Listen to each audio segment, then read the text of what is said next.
Mini Cox's Bazar, আমার বাসার ভিতরে মিনি কক্সবাজার হয়েছে। আস্তে, আরে আমি ভিজে যাইতেছি, তোর সঙ্গে পানি পড়বো তো খাড়ে। মিনি কক্সবাজারের অবস্থা, সব অবস্থা খারাপ। আমাদের মিনি কক্সবাজার, পানি আর পানি বাসার ভিতরে। সিয়াম যেখানে ডুবাইতেছে, ফালাইতেছে, লাফাইতেছে। কানের ভিতরে পানি ঢুকবো, ময়লা পানি ঢুকবো। উঠো, দেখছো কি ফানি হয়েছে, দেখছো? দাব্বু ঠান্ডা লাগিয়ে দেবো, উঠি যাও, উঠি যাও, উঠি যাও। বাসার সবগুলো রুমে পানি।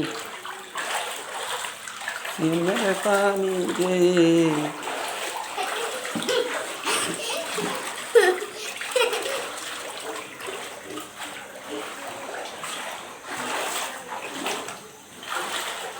মিনি কক্সবাজার, এটা আমাদের মিনি কক্সবাজার।